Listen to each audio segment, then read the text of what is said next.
So not only did we die spiritually, but we got kicked out of the presence.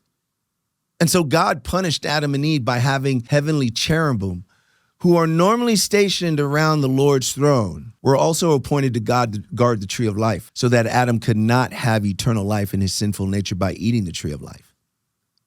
So what was the second attack? So the first attack was, all right, I know that the Messiah is coming from a woman. I'm going to take Adam and Eve out. Adam and Eve have Cain, and they have Abel, right? So now the second attack was Cain. In Satan's view, Cain was the firstborn seed from the woman. And he could be the Messiah, right? He's the firstborn seed of Eve. So he's thinking, well, maybe this dude is the Messiah, right? So it was either to kill Cain or corrupt him by using the same strategy he used with Eve.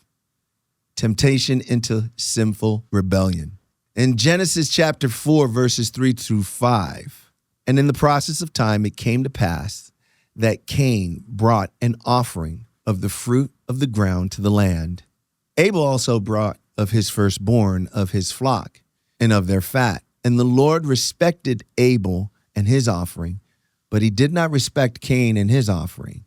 And Cain was very angry, and his countenance fell. See, Abel's sacrifice used blood.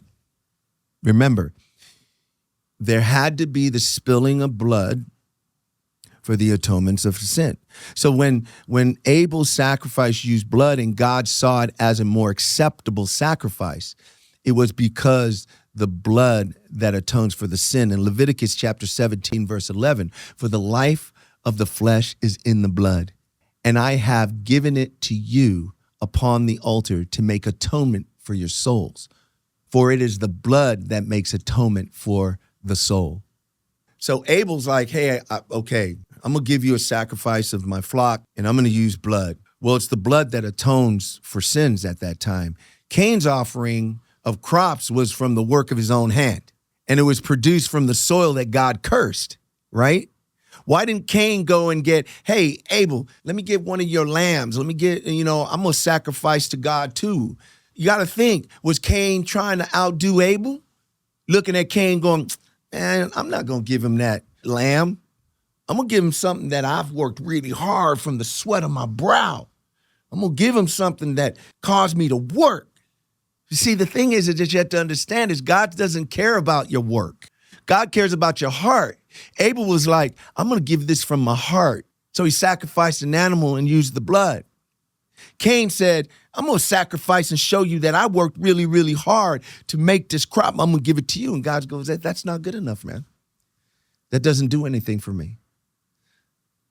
So when his offering was rejected by God, Cain was pissed and turned to a greater evil by killing his own brother.